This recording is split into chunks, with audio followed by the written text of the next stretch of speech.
Helt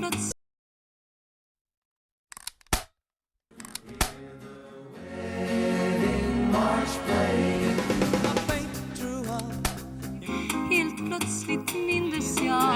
Givet, för det är givet.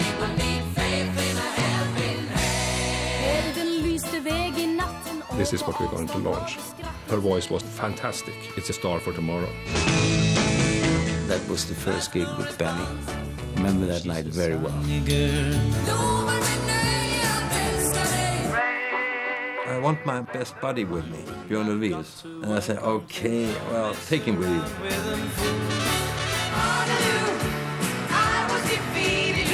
She was a great singer when it came to old standards.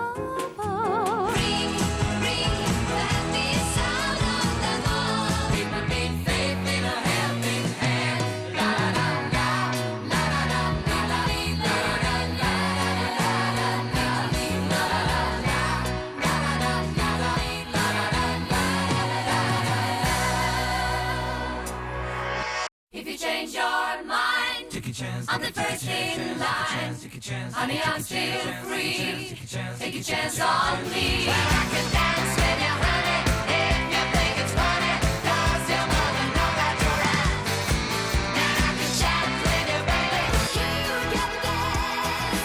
You can jive. The remote country of Sweden had no place in the international pop landscape before ABBA burst on the scene to become one of the biggest pop bands of the 70s. But it was hardly a matter of overnight success for Agneta, Björn, Benny and Frida. ABBA's journey towards stardom began in small towns and rural villages, and the group and their manager encountered many stumbling blocks on their way to global fame.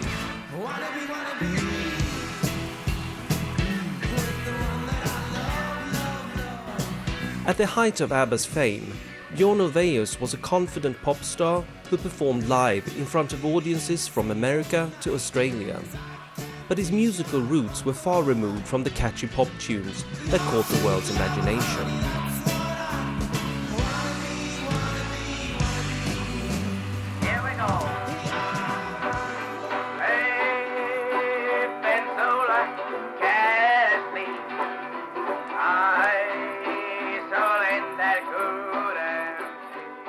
Björn was born in April 1945 and grew up in the town of Västervik. Björn was in his early teens when he got his first guitar and joined his cousin's skiffle band. Hansi Schwarz, the leader of folk music group The Partners, desperately needed someone who could play bass. And when Björn's skiffle band split up, Hansi asked their bass player to join his band. He said, yes, okay, I will join that group, but I want my best buddy with me, Björn Ulvaeus. Okay, we were three, and I thought of 4 people was enough.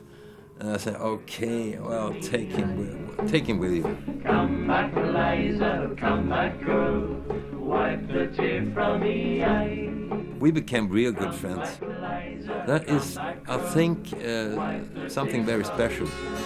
If I'd have known. Although Björn was the youngest member of the Partners, he soon became a driving force within the group. Already by that time, he did know what he wanted. If I'd have known that the captain was blind, I wouldn't have got to work until at 9:30, darling. We did the arrangements together, even if we had opposite ideas of music. I was the folky one, he was the poppy one. But he came with the good ideas. I asked the captain for the time of day.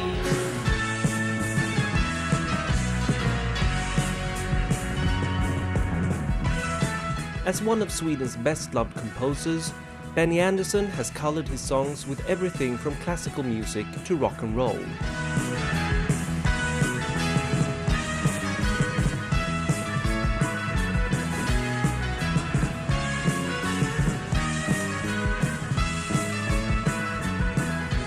But his love of music came through the simple folk tunes he heard while he was growing up.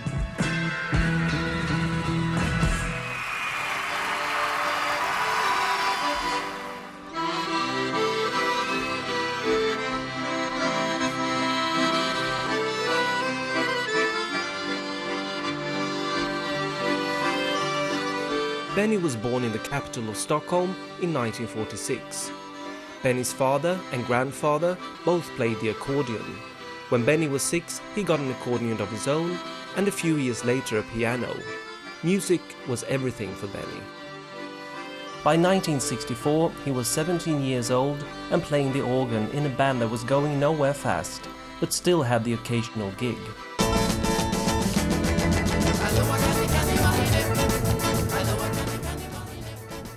The Hepstars was an up-and-coming Stockholm band whose singer, Svenny Hedlund, would sometimes drive other bands to their gigs to earn some extra money. I was asked one Saturday that I was off with the Hepstars to drive another band down south to play in the folk park. And in that group played Benny. I found out that Benny was extremely good keyboard player. When the Hepstars lost their own keyboard player, Svenne knew who would be a good replacement. We should try and make a call to this guy Benny. And he said yes immediately. We went to the school dance, and that was the first gig with Benny. I remember that night very well.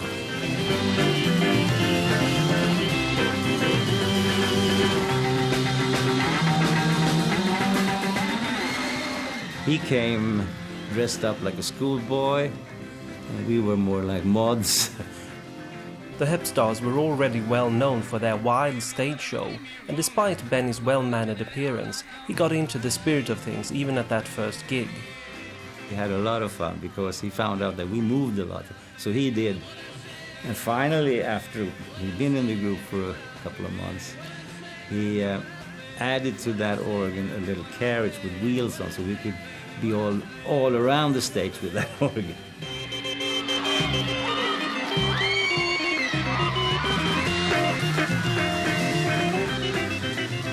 In the beginning, I think he was a little bit shy because I don't think the life around the group he was in before was the same as around us.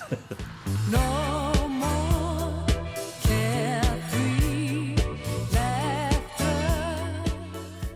With her special blend of drama and wistfulness, Anni-Frid Lyngstad, better known as Frida, would keep ABBA's audience in a firm grip on records and in live shows. Walking through an empty house, tears in my eyes. But in her early years, there was nothing to suggest that her life would be such a success story. We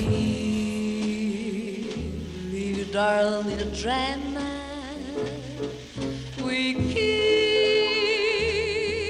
in a field of wine. Frida was born in Norway in 1945, the offspring of a German soldier and a Norwegian girl during World War II. With her grandmother, Frida moved to Sweden and the town of Torshälla. She was still a young girl when she sang on stage for the first time. In her early teens, she started singing in a local dance band. By the time the band split up, Frida had already acquired quite a reputation among her fellow musicians. The first time I heard Anni-Frid, she was 15 years old, in a school dance. And it was marvelous. At the age of 16, Frida started singing with Bengt Sandlund's big band, who would play dance music in the folk parks.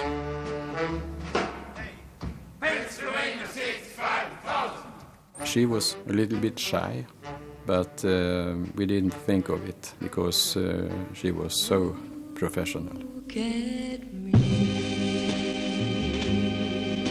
I'm the same places. One of the other members of Bengt Sandlund's was a young man named Ragnar Fredriksson.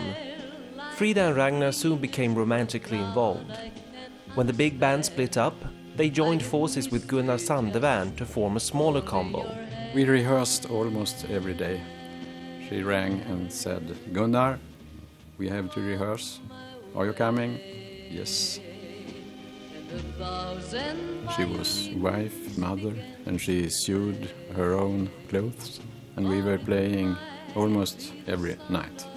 Late in bed, early up in the mornings.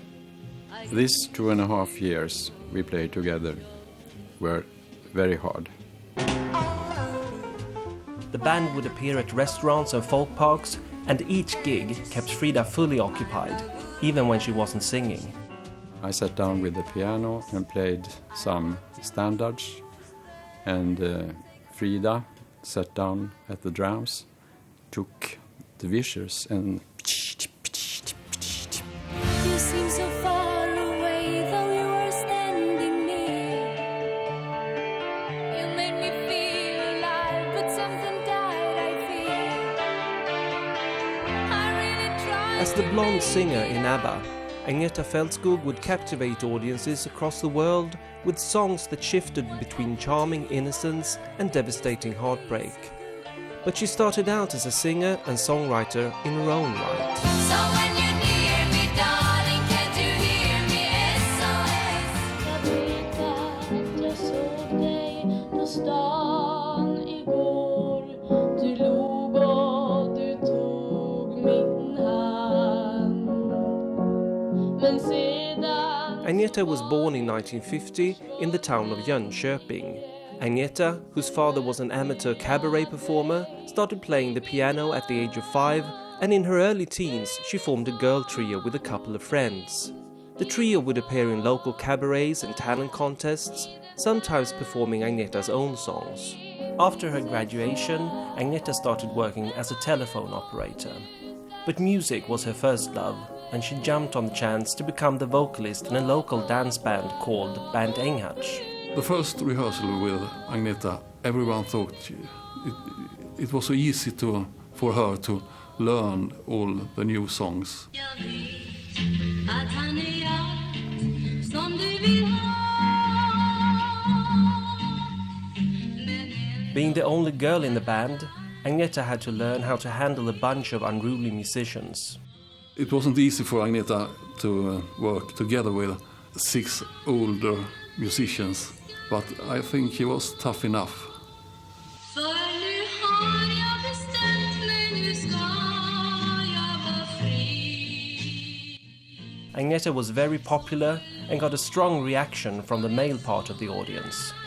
Some guys in the audience, they became jealous, so it even happens that they try to beat some of us in the band.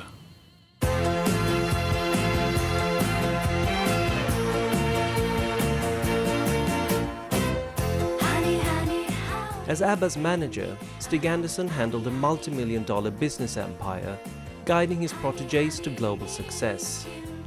But music was his first love, and he began his career as a well-known songwriter and performer.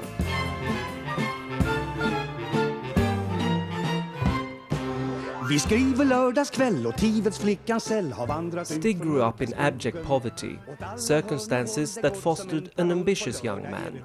With his taste for songwriting, he went on to become one of Sweden's most prolific lyricists. He started out in end of the 50s or beginning of the 60s to write Swedish lyrics into well-known English songs. Sånt är livet, sånt är livet. At the same time, he founded his own music publishing company, Sweden Music. Stig was a true workaholic whose restless personality and unparalleled driving force astounded everyone around him. I guess he had like ADHD, these combinations of letters. He was working all the time. He was a driving force in the respect that he really loved his work. My mother worked in the office as well, so they took the car, went to work, and they were home at 5 because then we had dinner. And then he went to his study, and he was there all night, playing the same songs over and over again, trying to write lyrics. Det skrivs i många sånger om kärlek många gånger, men ingenting om dig och mig. Vi läser om gemålet. Stig Anderson formed the record company Polar Music together with producer Bengt Bernhag. Bengt found their first signing in a newspaper article about a nationwide talent contest. The article mentioned a folk music group calling themselves the West Bay Singers, described as a top act in the article, and featuring a member named Björn Ulvaeus. Stickan Andersson called Björn's parents and asked where can I meet this group, and he was coming down in his Volvo P1800. That was fantastic, and told us about the business. he did a real good job. That was the main thing. Without Stickan, I don't think we had come so far as we did. Stig and Bengt decided that the group should change their name to the Hootenanny Singers.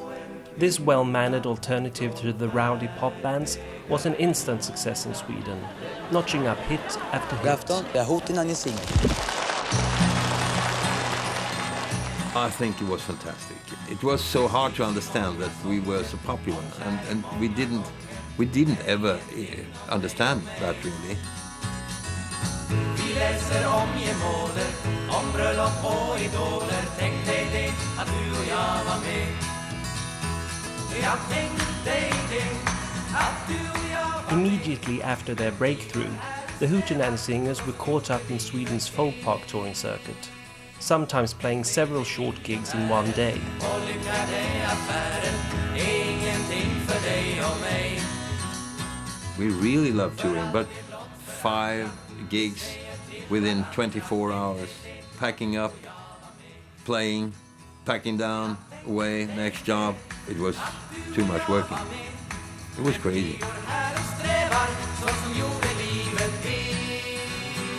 Like a super trooper, lights are gonna find me, shining like the sun. I can chat with a baby, learn a little baby, tell someone you know that you're I say thank you for the music. As one half of ABBA's songwriting team, Benny Andersson would create tunes that had the whole world humming. But when he first started out as a young musician, he hadn't yet discovered his gift for writing songs.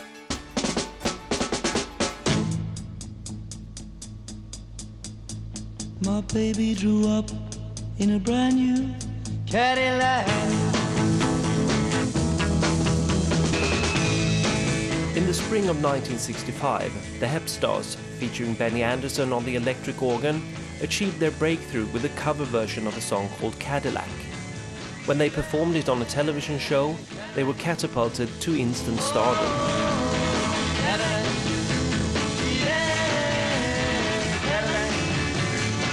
Along with 2 earlier Hep Star singles, Cadillac made a sensation on the top 10 radio chart. After a month or so, we was number 1, we were number 2, and we were number 4 with those 3 songs. And number 3 was the Beatles, and I think on 5th place were the Rolling Stones. We toured all the time, at least 6 days a week. We were popular, and sometimes it was almost scary, so we really had to be guarded sometimes, otherwise could have been hurt. But of course it was fun too.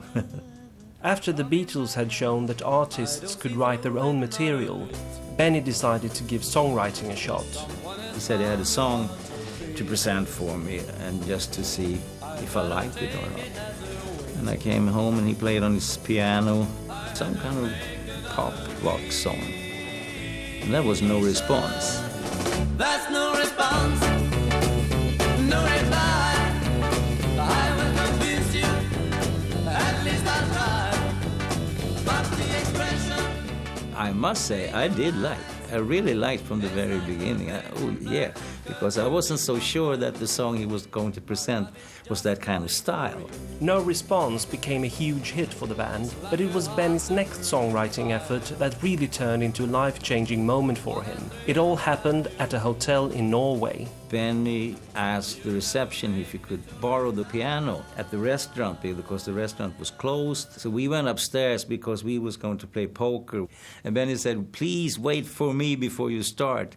I'm coming up soon." And then it took about 20 minutes, half an hour. He came up and said, "Don't start yet with the game because I have the melody now to a song, but I need some lyrics. So I'll be back in about 15 minutes." And after 20, 25 minutes, he was back and he said, "Okay, we can start." And we didn't hear the song or anything, but next day he played it for us, and it was a beautiful song.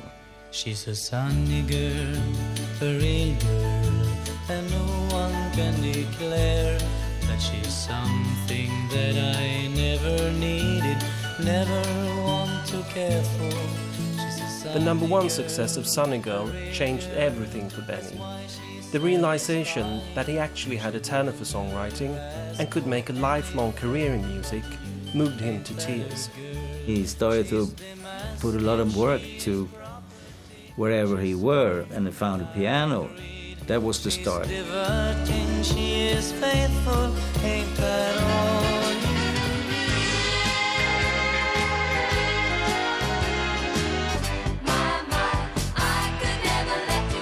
With ABBA hits such as Dancing Queen, SOS and Mamma Mia, Björn and Benny would create true pop classics.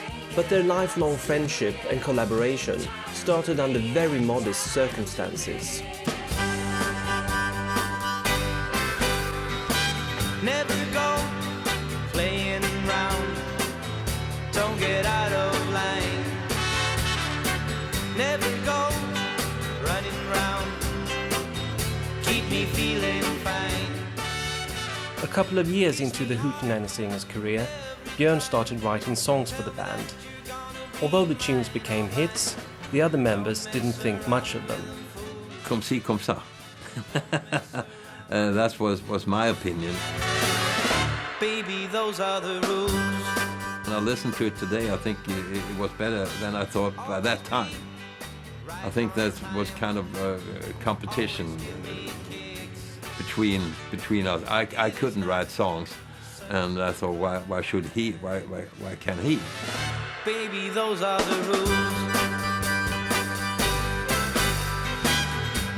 The Hootenanny Singers were on their way to a gig when they were confronted with a fleet of cars belonging to the Hepstars. That's when Björn met the man who was going to be his future songwriting partner.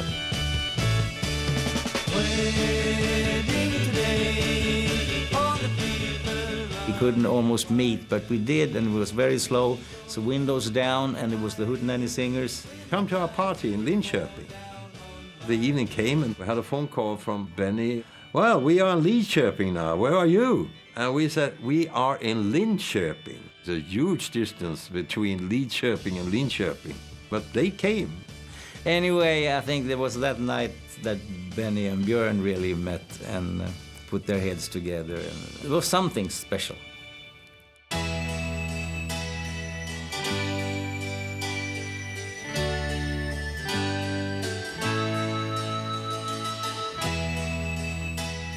Björn and Benny got together again a few weeks after their first meeting, this time in Björn's hometown of Västervik. We had a party with the Hepstars. During the night, someone said, shouldn't we write a song? They went to Björn's home. Björn's father, Gunnar, he said, you can't be here making noise.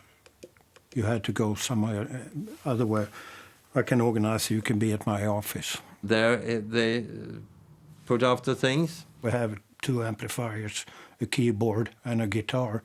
That thing was the real first song they did. Okay, they made it.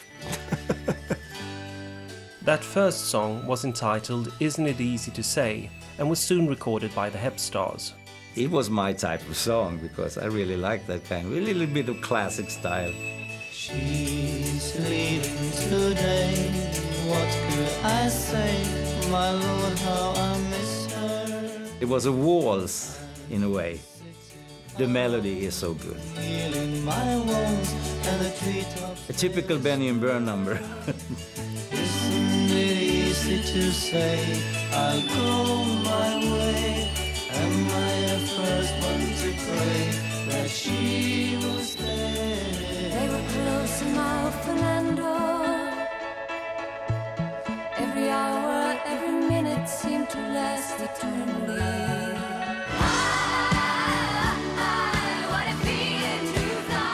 In ABBA, Frida and Agneta were a perfect match as lead singers, each one bringing her own unique singing style and image to the mix.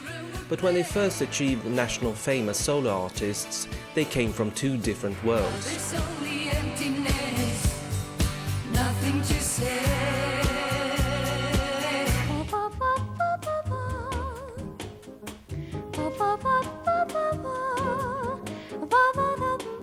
Här kommer alltså dagens segrarinna, Anni-Frid Lyngstad. Frida's singing ambitions led her to the victory in a national talent contest.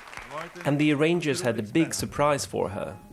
That same night, she got the chance to appear on live television, performing her winning song in front of millions of viewers. Det var en ledig dag, så fylld av välbehag.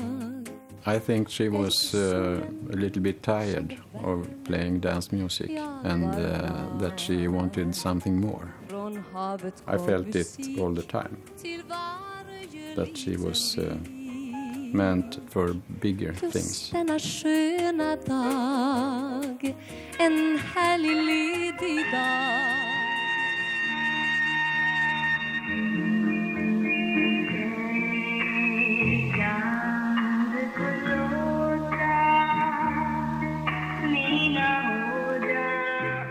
Agneta was 17 when she achieved a breakthrough with one of her own songs, a ballad entitled Jag var så kär, which she first performed with band Enghatch.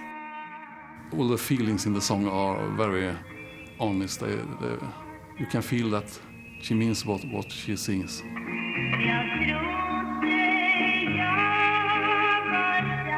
Tom Edberg had some ideas on how to spice up the arrangement of Jag var så kär. I liked James Brown, so when I wrote the arrangement for Jag var så kär, I thought it needed a little more rhythm and blues feeling. So I wrote a bridge in the middle of the song.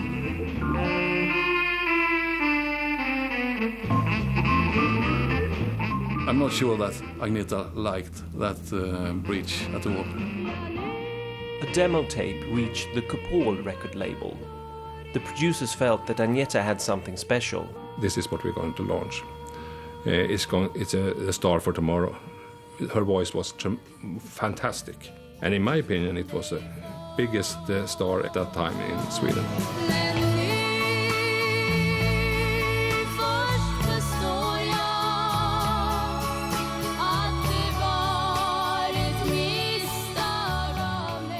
For Agneta, stepping into a studio and hearing her own song being recorded was the biggest moment of her life. This time, the arrangement was exactly as she wanted it. Jag var så kär shot to #1 on the charts, giving Agneta instant stardom. She now pursued a career in Stockholm. Agneta had a talent that was rare among female singers at the time. She wrote her own songs.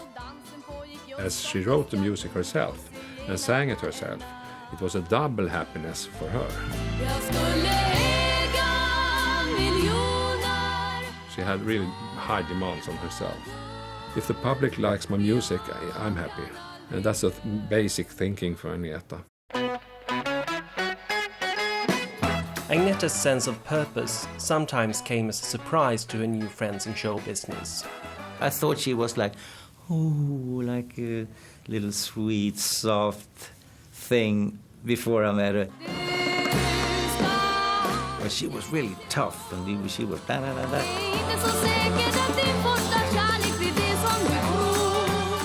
She talked like the guys talked, in a way. Talk tough. Cuss words here and there, and, and so on.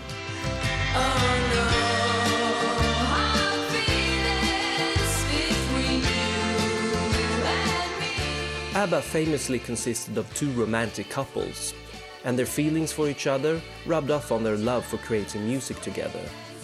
But if fate hadn't intervened, there would have been no romances and no ABBA.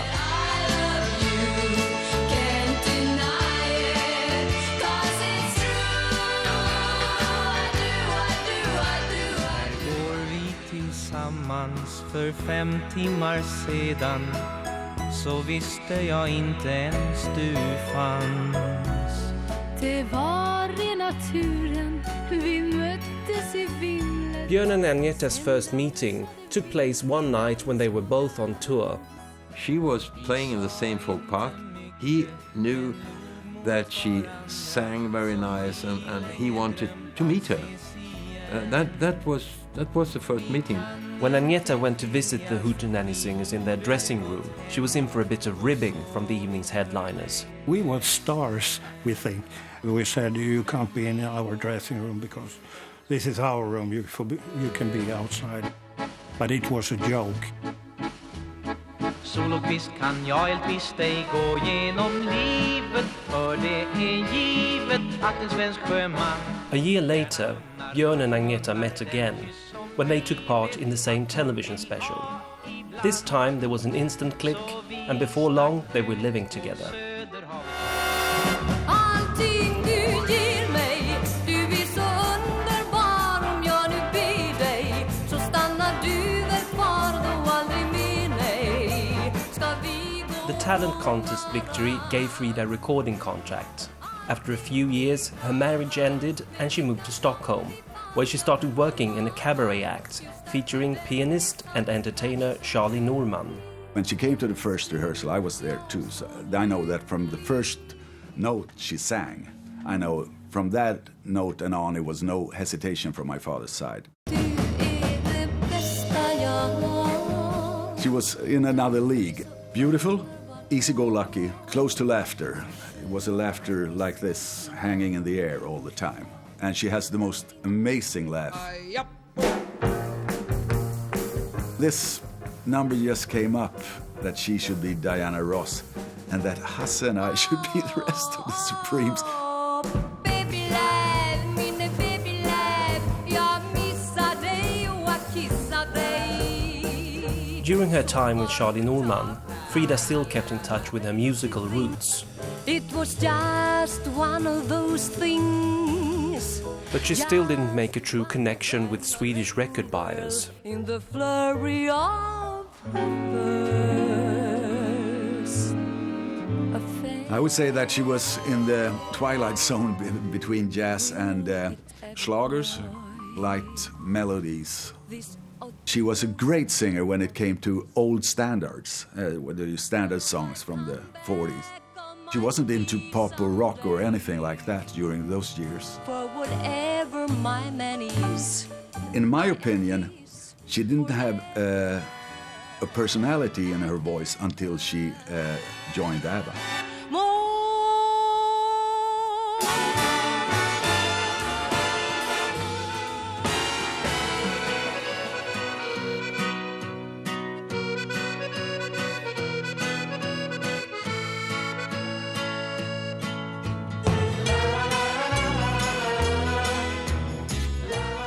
Benny and the Hepstars were performing in the same town as Frida and Charlie Norman when, late one night, they all happened to meet up at the same restaurant. We were sitting down, both groups. It was that time that Benny laid his eyes on Frida and really started to feel something. That initial spark led to a fully fledged meeting, and before long, Benny and Frida had become an item. Frida was touring with Charlie Norman, while Benny was out on tour with the Hepstars. But that didn't stop him from seeing Frida. When we came to the hotel, she immediately went to the reception, and they had 99% of the time they had a note. Benny is coming around 2:30 or 3 o'clock, because he was driving through Sweden. If he had a gig 300, 400 kilometers away, he came over at nighttime, even if he had to go back 500 kilometers next day. There was really the glowing love.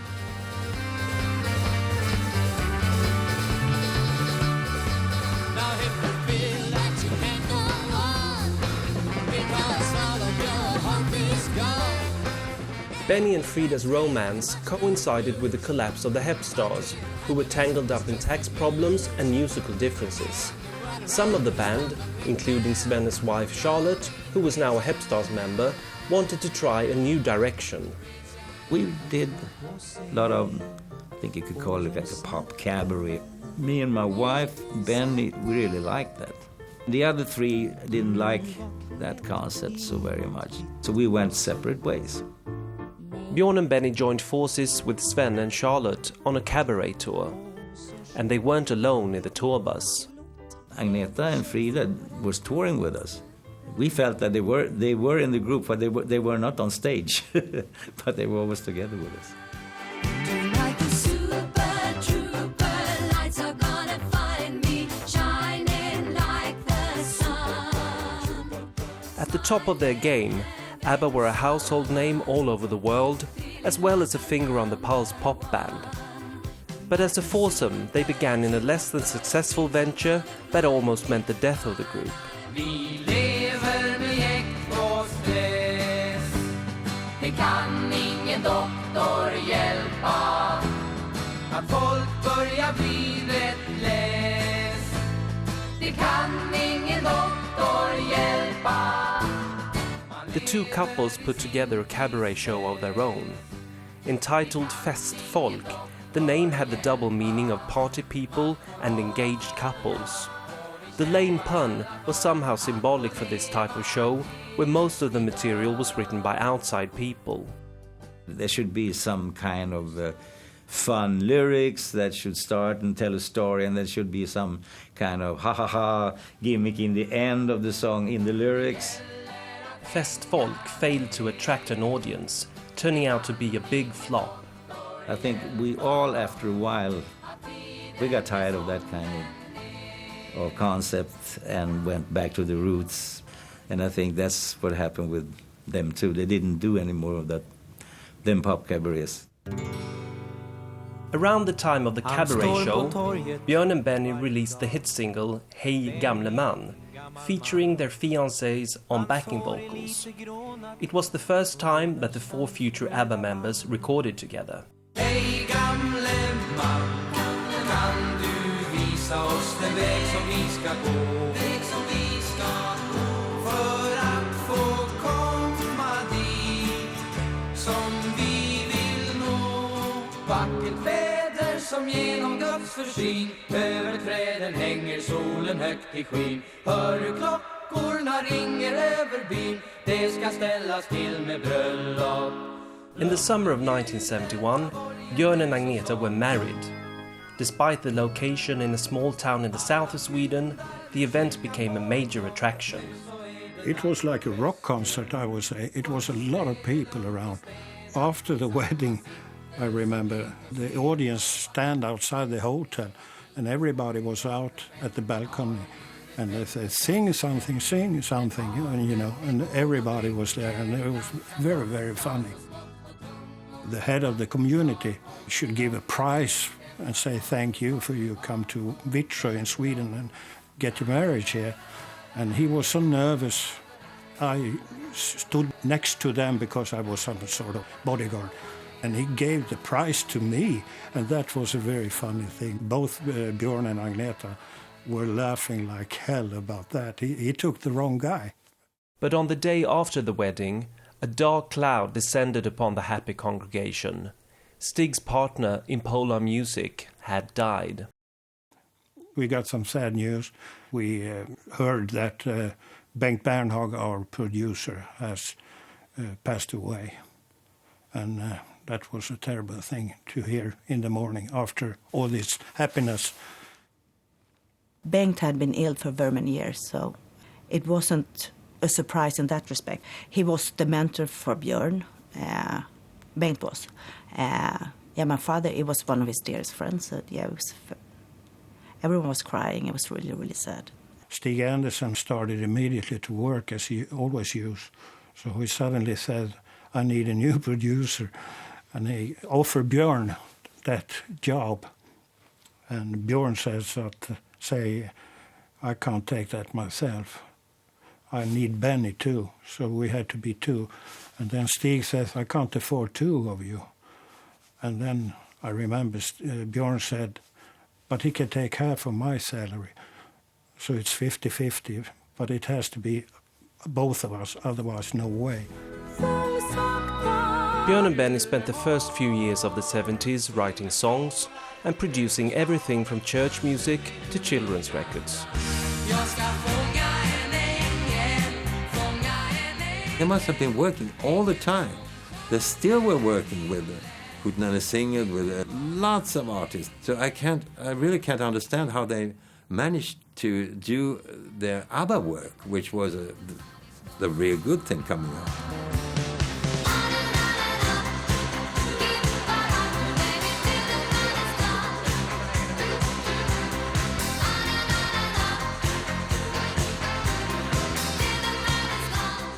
ABBA and their manager did something that no Swedish band had done before them. They conquered the charts in virtually every country where records were bought and sold. But Stig Andersson's attempts to export music outside of Scandinavia started back in the 60s.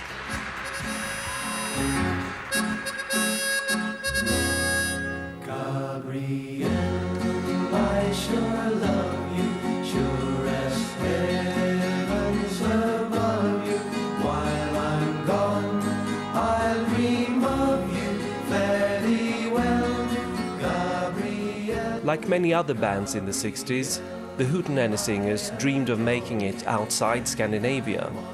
It was a vision shared by Stig Andersson, who felt that nothing was impossible. He released the group's records everywhere, from France and Germany to Great Britain and the United States. It was very interesting to come outside Sweden and trying to succeed in other countries. But the big interest was in the Scandinavian countries. Everybody tried to really reach out of Scandinavia, but it was almost impossible.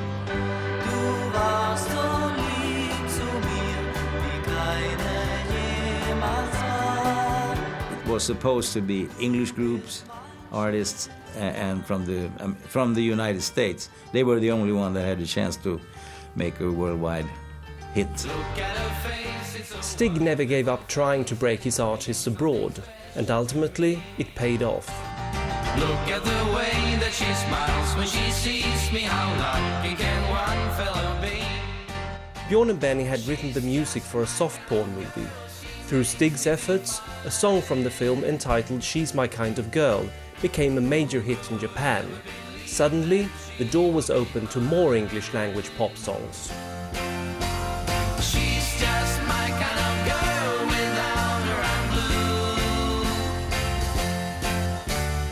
And if she leaves me, People need hope, people need loving, people need trust from a fellow man.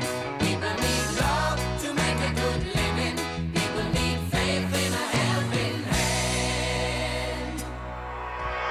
man has always wanted a woman by his side to keep him company. On a March day in 1972, Bjorn, Benny, Agneta and Frida recorded the first real ABBA song, People Need Love. It became a hit, and they all felt there was a future in working as a group.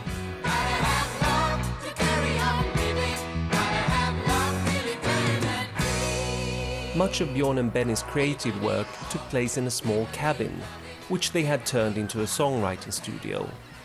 Situated on the island of Vigsö in the Stockholm archipelago, the two couples owned summer houses there. And so did Stig Andersson, who often wrote the lyrics for Bjorn and Benny's songs. They were working around the clock. And then they came down and they were playing the music to my father. In the beginning, Stig helped them really, really much in picking parts of songs, how to connect them together. In 1973, the group performed Ring Ring in the Swedish selection for the Eurovision Song Contest. If they could enter the European finals, broadcast to 500 million people, they hoped to gain international recognition. All that remains of the Swedish selection is a private sound recording.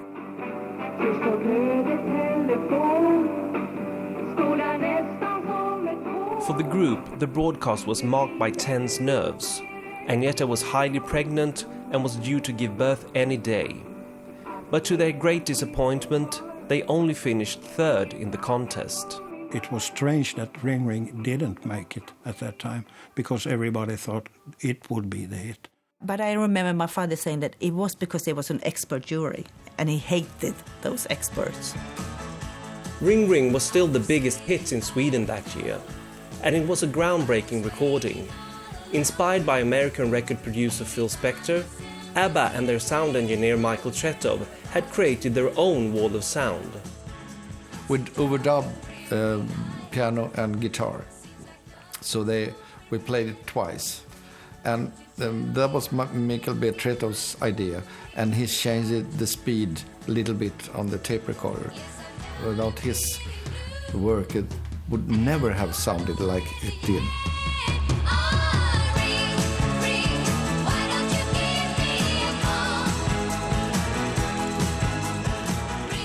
Swedish radio, they got shocked when they say it must be wrong mixed. They sent it back to Björn and Ben and say, hey, you must remix it because it's wrong here. No, it should be like that. The group was now one of Sweden's top acts. However, something had to be done about their name. Stig Anderson moved around the initials of each of the members' first names and came up with ABBA.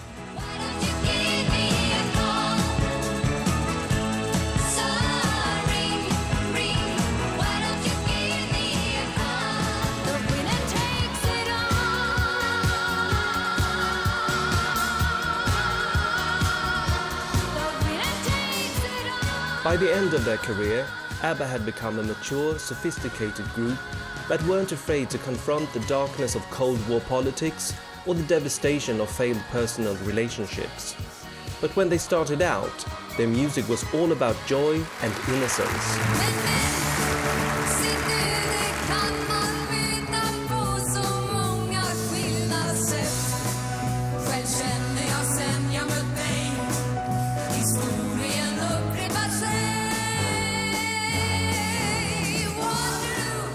In 1974, ABBA made a new attempt to enter the Eurovision Song Contest. This time, they scored an overwhelming victory in the Swedish selection, getting their ticket to the finals in Brighton. For Waterloo, Stig Anderson had already secured recording contracts all over Europe. You know, everyone in Europe was, aware of what they were supposed to do. And I think that they started promoting it right away. When the big day finally arrived in Brighton, ABBA and Stig Anderson were excited about the chance to make an impact on the European audience.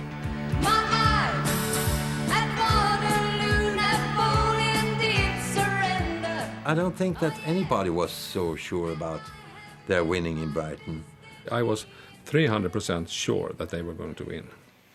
Suède, 5 votes. Sweden, 5 votes. Damn it, they won. Fantastic. Marvelous. Wonderful. I knew them, and they won their Eurovision. That was fair that they did win. The winning song of the Eurovision Song Contest 1974, Sweden's Waterloo, sung by ABBA. Stig and I started working directly, and we had records with us. So we went around to discotheques in Brighton and gave them the Waterloo single. And they played it everywhere, of course. Here are the winners. It was really funny. But in the midst of all the excitement, everybody knew that although it had been a long journey, it was not the end, but the start of an even bigger adventure. It wasn't just that song. They had lots of songs, and they had a good management they were prepared for this. Everybody knew then that, okay, we see each other in the office at 11 tomorrow, because now we're going to start working. Waterloo, couldn't escape if I wanted to. 40 years later, they're still as big as they are. And that's fantastic. Fantastic. Waterloo, finally facing my Waterloo.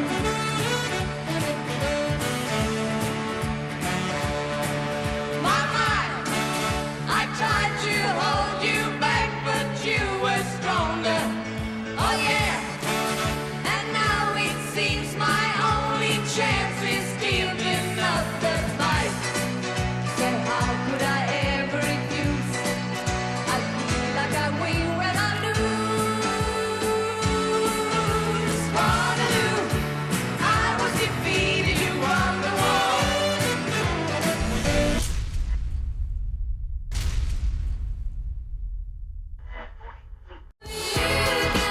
Dancing Queen lå nummer 1 i USA og toppede hitlisterne i utallige lande. Nu får du historien om popsangen, der blev en af ABBAs mest populære.